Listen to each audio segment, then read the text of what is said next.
I cover all types of NIKKE content on this channel because I truly do love all aspects of the game, except PvP. But the one type of video I tend to put out the most is informative videos, meant to help anyone, but especially newer players. Now, it's not always easy to put myself into the shoes of a brand new player, even though I've been there. To be honest, even when I started making these videos, there was a ton of information about the game that I had no idea about, and through the process of making these videos, I've learned so much more. So, I thought it would be fun to make a second account with the intention of being a guide for new players, and because I'm just interested in seeing how much different my progress will be this time around. This account will be entirely free to play, with the intention of progressing the campaign as far as possible, as fast as possible.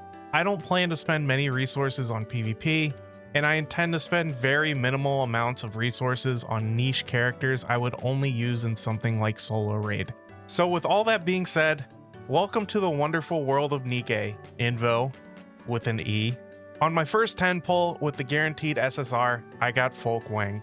Pretty disappointing. She's a very weak shielding unit with a 40-second cooldown on her burst and a 30-second cooldown on her shields for the two highest attack units, which is too long to really be impactful, but I'll use her until I get someone better. To start off with, pretty much everyone uses the same team of Anne, Anise, Rappy, Mihara, and probably the SSR that you pulled in the 5th slot. I decided to start this account at this time for a very particular reason. The reason is that Summer Cinderella's banner is running, and this is a character that will be invaluable for new accounts. I would say she is so valuable that it is worth re-rolling accounts to try to get her. I don't think I'm going to re-roll it all, but I do plan to spend literally every gem I get until I get her. And hopefully, if I don't get her in that time, I at least have 200 gold tickets to spend on her. I'm Soldier OW at your service. Glowing beneath the radiant sunlight. Oh god. I truly am beautiful. Oh no. Okay, so my luck with pulling Summer Cinderella on this account and my main account were pretty insane. I got jump scared by Coco in my first multi-pull, but Summer Cinderella showed up in my second multi-pull, and I got her way faster than I expected. But my advice for everyone starting the game while this banner is active is still the same. Spend everything to get a copy of Summer Cinderella. And if you're watching this way in the future and there's some other Pilgrim or Overspec banner running that everyone is highly praising, I would still say go through the same process of grinding and getting as much as you can to spend on this banner, and even re-rolling if you have the stomach for it. So, I got Summer Cinderella. I am going to spend every resource I can to get her skills as high as possible, and I'm going to max her commander doll as soon as I can. I cannot overstate how massive it is for a new account to have a unit as strong as Summer Cinderella.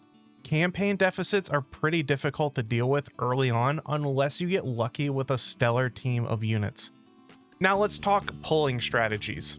I'm honestly not sure how many gems I'm going to spend on the standard banner. One thing I recommend new players to do, and this is something I've even started doing again on my main, is to do your daily half price pull. You should do this every day in perpetuity. At this point in the game's life, there are so many powerful NIKKEs you can get, and most of them are in the standard banner. Also, with the addition of favorite items, this has made silver mileage very valuable. So it's always a good idea to constantly have enough on hand to buy spare bodies. And speaking of that, I need to do some pulls to unlock the wish list. So I'm going to spend 40 vouchers and hopefully I get something good. So I got a Pilgrim, but unfortunately it was Noah. Noah is great in PvP, but in PvE she has a kit that lends itself to getting her killed every single fight. It's mostly based around taunting enemies, and she really needs a dedicated healer in the team to keep her alive, which is something that I don't have right now. Either way, she's better than Anise for now, so I'll use her and I won't feel too bad about spending some resources on her because she is very meta for PvP. So now let's talk about the wish list. It's interesting looking at this as a new account and thinking of all the potential value you can get from it, and I'm not 100% sure on who I want to pick going into this, but I have some ideas and I'll talk you through my thinking. We'll start with Elysian. I'm going to pick Privity, Helm, Made Anchor, Made Mast, and Tactical Vesty. Privity and Helm are great when they acquire their favorite items, but that's just an added bonus for getting multiple copies of them.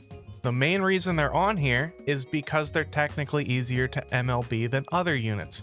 I get a free copy of Privity from the day-by-day rewards, and Helm is available through the bonus recruitment. Made Anchor and Made Mast are on here because they're one of the best support cores in the game, and I will need both of them for campaign unless I get very lucky and pull Crown before then. Tactical Vesty is just one of the best, if not the best, campaign DPS in the game. Now on to Macilis. Macilis really sucks. There's barely any good units here, and there are no great units. Firstly, I'll throw Leader, Tia, and Naga on there because they're all good for low to medium deficit campaign teams. And all three of them are available for bonus recruit, which makes them a bit easier to MLB for that dreaded 160 wall.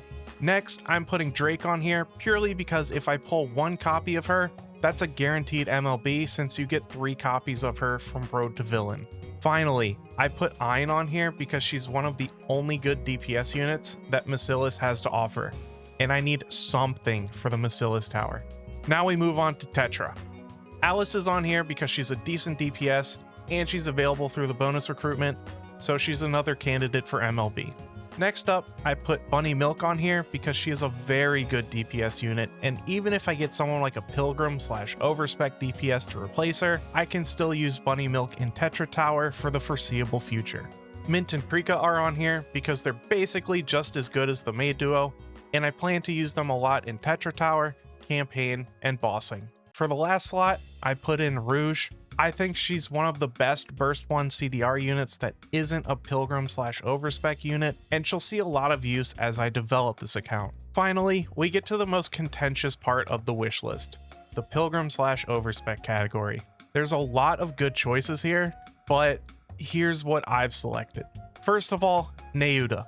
She is my waifu, and she will stay on this list until Core 7. Yes, even for my ult account. She's also just as good of a burst 2 as Crown until very high deficits. Then of course, Crown.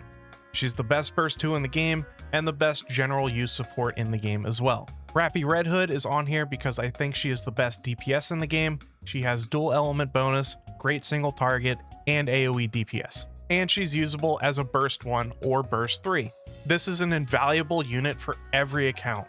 Then my last 2 slots are Star Anise and Siren. The value that these two bring to any team cannot be overstated. They give so much burst generation to the team while providing damage higher than most burst 3 carries can pump out. And there's my list for now. A well-balanced list of units I'm trying to MLB and units I need to progress. Speaking of progress, you can make a lot of it in the first couple of weeks. Make sure you're constantly bouncing between making campaign and tower progress, upgrading your Tactics Academy, and upgrading your NIKKEs. Right now, as I'm recording this, I'm halfway through Chapter 10, and I've been playing for 4 days. I'm saving my cases of resources until I'm really stuck, and I probably won't use them until I get closer to level 200. I'm not using any of the SSR molds because I want to exchange them for the access records, and I don't have access to that part of the shop yet, so I'm just holding on to them for now. So, stay on top of doing your dailies, including the ones offered in Road to Villain. That's going to be a massive source of resources for you. Make sure you join any union you can as soon as possible so that you can accumulate currency for batteries. And make sure to fill up your friend list as soon as possible to exchange social points. And I think that's really all there is to talk about with this account for now. I don't know how frequently I'll be doing videos on this account, but I do have a few ideas for guides I can really only do on a fresh account, so look forward to that. If you all have any ideas for guides you'd like to see using this account, then feel free to shoot them in the comments. Otherwise, that's pretty much it.